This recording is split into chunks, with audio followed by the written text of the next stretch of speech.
Julian, aí voltando só um pouquinho para os filhos e, enfim, a gente já teve agora o sigilo retirado que o Xandão retirou da investigação da Polícia Federal, e você me contando esses detalhes, assim, como é que foi? Como é que foi a tua saída do bolsonarismo e os ataques que você sofreu? Porque você disse com todas as letras, o Carlos é essa pessoa perturbada. Agora você está falando para mim que o Eduardo também é uma pessoa perigosa. Tem as ligações. Ali cada um tem uma personalidade. Cada um tem uma personalidade. Cada um é um lado do Jair, né? E como é que foram esses lados contra você quando você começou a falar a verdade sobre isso? Deixa eu te falar.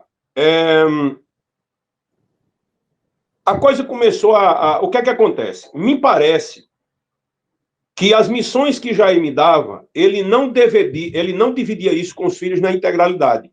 Uhum. Ele não dava detalhes, e eu vou te falar uma coisa, viu? A coisa só veio pegar mesmo quando o Jair chegou ali nos 15 pontos. Porque o próprio gabinete de Jair fazia força para que ele não saísse presidente, saísse primeiro a Senado. Porque ele ficava com medo de perder o emprego, tinha aquelas coisas. Foi no início, tá? Bem no início, quando eu cheguei. Mas a reação na rua realmente era pesada. Jair realmente ele conseguiu capitalizar a atenção das pessoas. Eu tenho muita história, muito vídeo, assim, que aqui não daria tempo nem a gente conversar. Mas o que é que acontece? Essas minhas missões que eu cumpria para agir, sempre eu chegava 2, 3 dias antes nas cidades, eu ia para o estado só com a vida, meu irmão. Uma mochila nas costas e a vida. Não tinha dinheiro para nada, tá? Não tinha estrutura, eu chegava lá, era na rua mesmo, passava um cara de farda, eu dizia, eu tô Jair e tal, e ali eu desenrolava a guerra, tinha uns grupozinhos de direita tal, que eles eram muito, muito articulados, enfim, mas todo mundo liso. Sempre pelo Zap, né? Sempre pelo Zap. Sempre pelo Facebook, amigo, começou pelo Facebook. Sim. Tá? Pelo Facebook, pelas comunidades de Facebook. Aí o que é que acontece? Você abria um evento no Facebook, aí começava 1.000 pessoas, que lembra aquela história? Eles esperam por 5.000, pronto. Ali a gente sabia mais ou menos, era uma espécie de pesquisa para a gente saber quantas pessoas ia dar. Se no Facebook aparecesse 10.000, podia ir ceguinho com 7.000, 8.000 pessoas, que era verdade. O que é que acontece? Quando começa-se a procura do vice, aí eu vou te falar aqui quem era os vices que foi cogitado. Joyce, em primeiro plano, foi cogitada, mas depois que já conversou com ela, já disse, não, Deus me livre. Aí, meu amigo, aí não tem quem segure, não. É uma bomba relógio. Depois teve, aí outra mulher, vamos para outra mulher. Quem seria a mulher? Janaína Pascoal. Só que Janaína Pascoal, ela já veio depois de General Heleno, porque realmente o nome, na realidade, o início, o nome seria Magno Malta. Magno Malta, pelo que eu senti, é um cara assim que hoje eu sou totalmente desconectado do modelo de política que ele faz. Mas ele foi extremamente correto comigo e foi um cara que me ajudou muito na minha campanha. Eu só tenho um agradecimento ao Magno Malta, embora discorde, inclusive, da postura que ele tem hoje. Tá? Mas o que é que ele acontece? Ele foi sabotado? Quando ele perdeu a eleição? Quando ele perdeu a eleição e no governo. Quando ele perdeu a eleição, a primeira coisa, quem botou o pé na porta para Magno Malta não ter nada foi a Michele. Ah, é? A Michele, depois a gente vai conversar sobre ela. A Michele, que é muito santa da igreja, o Magno Malta tinha se separado da mulher. Uhum. E como ela era da igreja, ela era santa e era pura, esse fato dele ter se separado da mulher com suspeita de ser um cara namorador, que isso aí, meu amigo, em Brasília é bobagem. Ninguém vem achar que ali é lugar de santo, que não é, nem o marido dela é. Aí o que é que acontece? Ela realmente botou o pé na porta ali. Outro também, que tinha uma certa resistência a ele muito forte, inclusive, se Magno Malta estiver me ouvindo isso, ele vai saber que é verdade. Ele sabe que é verdade isso. Magno Malta, rapaz, praticamente foi expulso da casa de Jair por Carlos Bolsonaro. Magno Malta estava com a filha dele lá. Magno Malta foi extremamente maltratado sem merecer, viu? Sem merecer. E foi uma puta injustiça dele.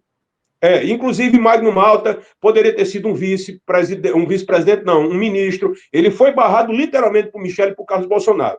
E Jair, como tem uma personalidade e tem esse comportamento de uma pessoa desleal e covarde, mesmo o Magno Malta tendo sido quem foi, ele ficou para lá. Só que o Magno Malta foi resiliente. Tá? Ele foi resiliente. Só que Magno Malta não era do núcleo duro no início, não. Ele apareceu depois, mas vamos lá. Então, quando a gente começou a visitar, e tudo isso eu tenho registrado, beleza? Se um dia Eita, rapaz, eu tenho que me educar nisso. Eles até uma palavra mal criada. Mas se um dia um bolsonarista desse, um membro da família, disser que eu estou mentindo, eu mostro tudo. Fotos, onde foi. E se bem que ser bolsonarista hoje perdeu a vergonha há muito tempo, eles não estão nem aí, é desmoralizado mesmo. E não adianta. A verdade hoje para bolsonarista não adianta. Eles são feitos de crença, não de evidência. Mas vamos lá. Quando eu comecei a visitar esse pessoal, que eram os cotados vice, que foi general Helena, aí teve um problema de partido, que ele não foi liberado, e não deixaram. Aí vamos para quem agora, meu Deus do céu? Vamos para Janaína Pascoal, porque tinha uma certa popularidade. Chegou lá, Janaína, rapaz, Janaína é gente boa, mas Janaína, ela vai de 0 a 100 em 2 minutos, ela é instável demais, e ela ia ser, estava prego batido, ponta virada praticamente, com Janaína Pascoal.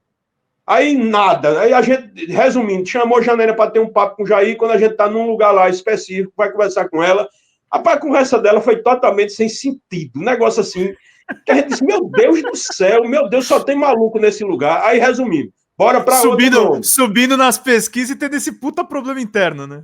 Meu irmão, nada dava certo. Quando estava certo para General Helena, o partido deu zebra. Quando foi Joyce despirocada, com as coisas, o jeito forte dela. Janaína Pascoal, meu Deus do céu. Rapaz, eu ria com Bebiano, que eu dizia, só tem maluco aqui, já, Bebiano. Aí vamos para outro. Aí a gente vai, chegou-se no nome de quem? Do Luiz de Bragança, o que é deputado federal. O príncipe. Aí ficou ali entre ele e ela. Bebiano era um cara espírita, espiritualizado, gostava de Janaína Pascoal, que também era espírita. E também uma mulher, que ele achava que a mulher iria suavizar a chapa.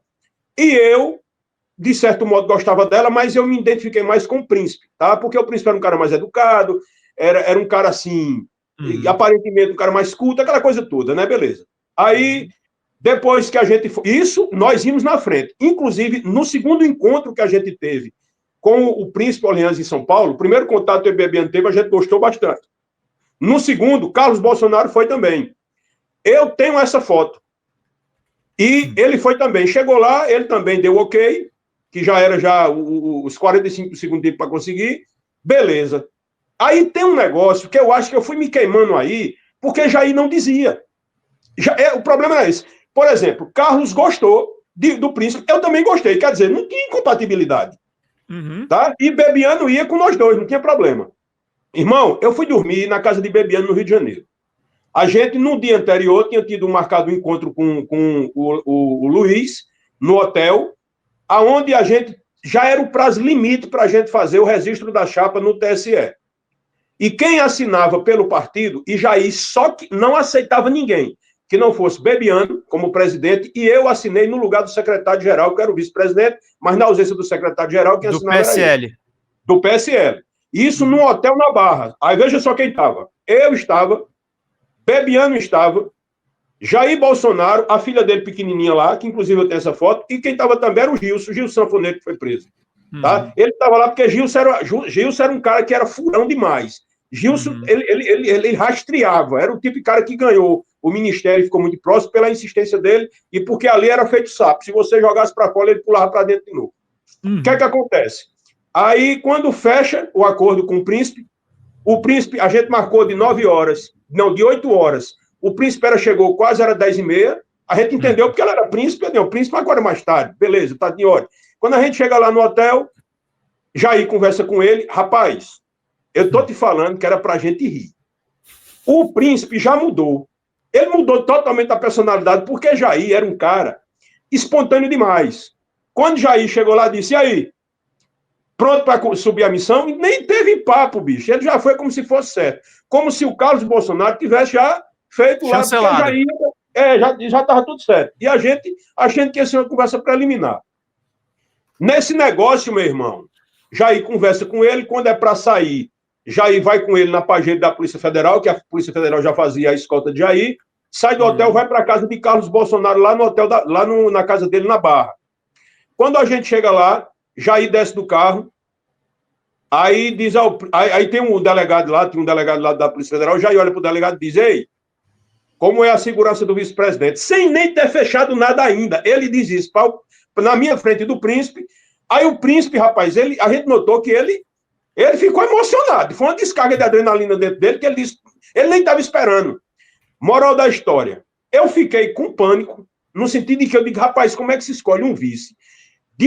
Nem se conversou nem nada, e eu fiquei com a cara de pânico, olhando para Jair, olhava para Bebiano olhava para mim, como quem dissesse, rapaz, que loucura é essa? A gente não sabe, se nem Jair falou com a gente não está sabendo de nada. E isso não tinha filho nenhum. Entenda só para você entender onde começou a bronca. Ele decidiu. Não tinha filho nenhum. Aí a gente vai e, beleza, tá em ordem. Aí a gente vai, faz o documento, a gente assina o príncipe assina o documento, que é um formulário lá para a gente dar entrada à documentação, Jair assina e Bebiano vai dar entrada. Se alguém quiser pesquisar o que eu estou dizendo e usar o QI acima de um chimpanzé, eu estou falando aqui para o bolsonarista, porque às vezes eles não conseguem conceber a ideia desse nível de influência que eu tinha, tá? E dessa participação. Mas tem lá a minha assinatura e a de Gustavo Bebiano no TSE. Então, se você for conferir, realmente o príncipe, ele foi escolhido vice-presidente. Até aí, beleza, a gente foi para casa, eu e Bebiano, aí escuta só, viu? Tô vendo. Meu irmão, a gente foi dormir, todo mundo... Eu tô ouvindo bastante incrédulo, porque é tanto absurdo, mas eu acredito totalmente no que você tá falando. Irmão, bicho, se a galera topar para escrever um livro para mim, eu não faço questão nem de direito autoral, meu velho. Eu digo a você, eu lhe mostro foto por foto, onde foi, data, dia, tudo. Aí vamos lá.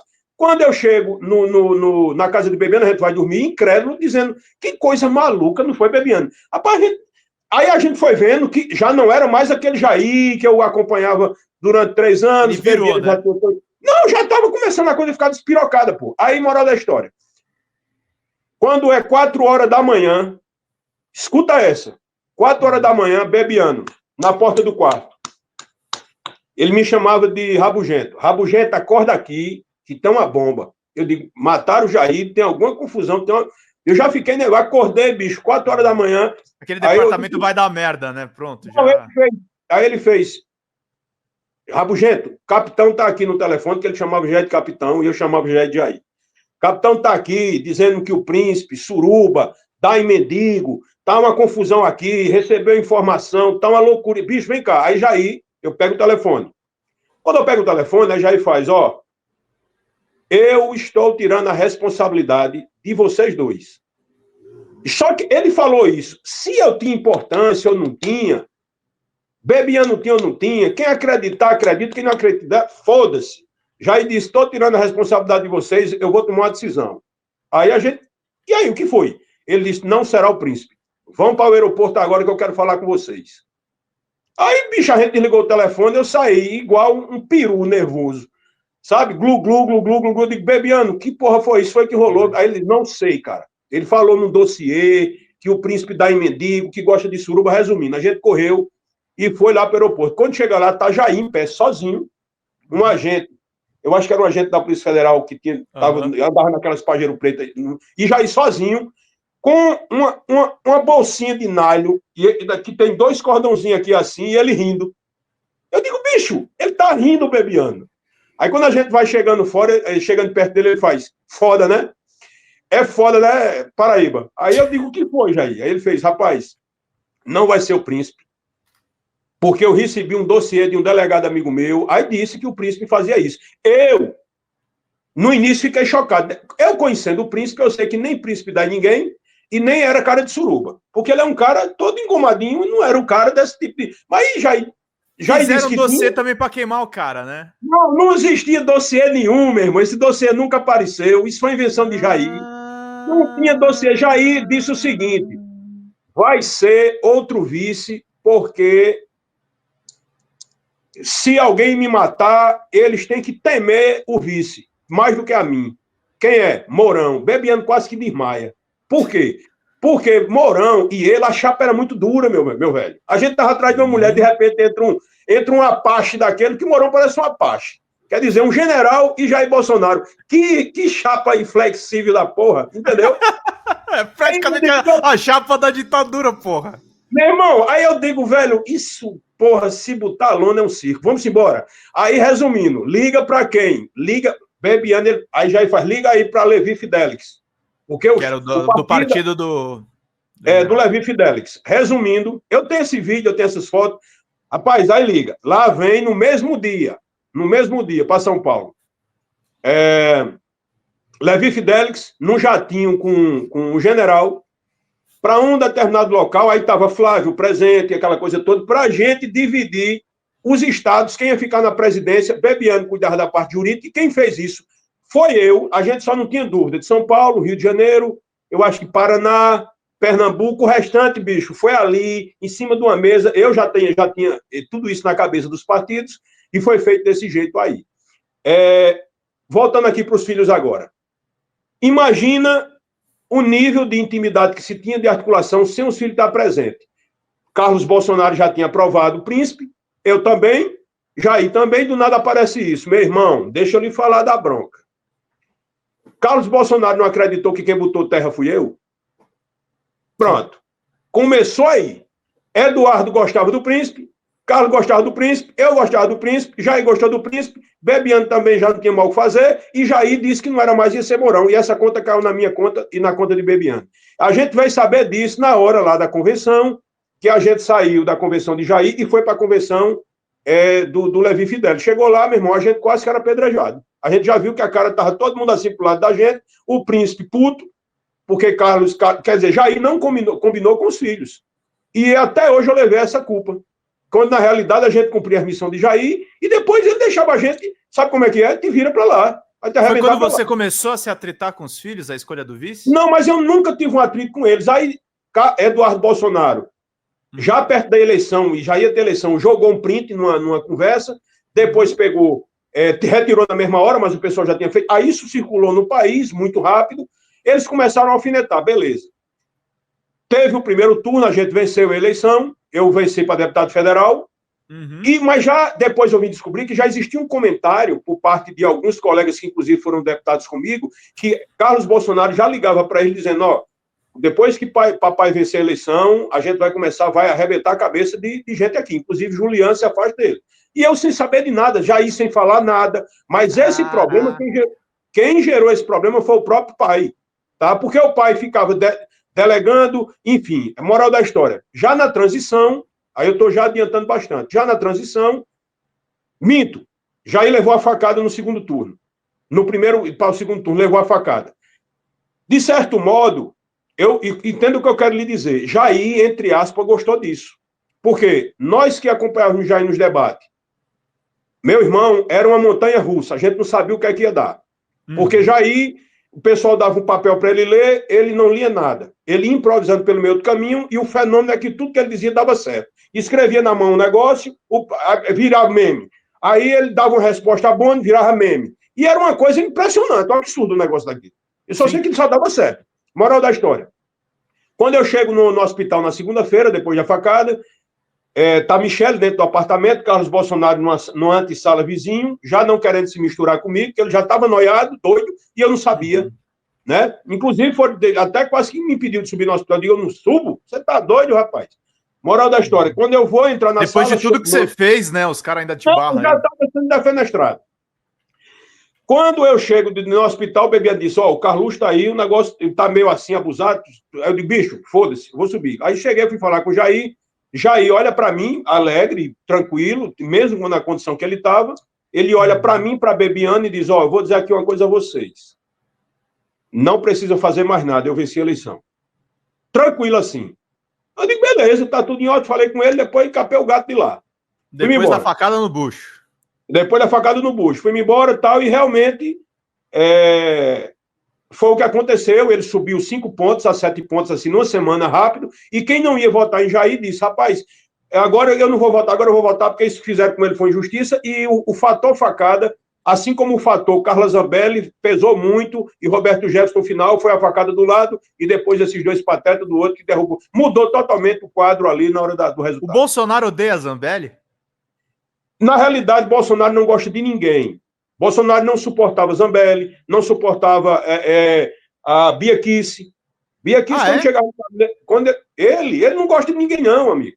Não se iluda, não. Não, ele não gosta de ninguém, não. Bolsonaro não suporta Silas Malafaia. Ele não suporta Silas Malafaia. Ele não suporta metade daqueles deputados. Deputado do Nordeste, ele não gosta de nenhum. Ele não gosta de nenhum. Você vê, só para você ter ideia, se você for fazer aí uma pesquisa, você vai ver que em reuniões do PL, Uhum. Teve, eu acho que logo no início do mandato, Jair Bolsonaro deu lição de moral em Tarcísio, rapaz, o governador de São Paulo, dizendo que ele não tinha experiência política, não tinha nada, menosprezando. Jair é uma pessoa que não concebe a possibilidade de ninguém brilhar ao lado dele. Ninguém pode brilhar ao lado dele. Ninguém. Fala pessoal da Folha Democrata, que é Pedro Zambarda, editor do canal, falar um pouquinho a respeito da necessidade de vocês financiarem a Folha Democrata, gente. A Folha Democrata é financiada através de um Pix chamado Folha Democrata, é o endereço do Pix, né? folhademocrata@gmail.com. Nós precisamos do nosso jornalismo financiado por vocês que são do nosso público, porque nós passamos vários perrengues aqui com o YouTube, vocês sabem muito bem. E mesmo assim, graças a essa comunidade muito unida, a gente conseguiu fazer lives históricas, acompanhar praticamente ao vivo a campanha do Guilherme Boulos, trazer informações exclusivas a respeito de Gustavo Gayer, de Olavo de Carvalho, de todos os bolsonaristas, combater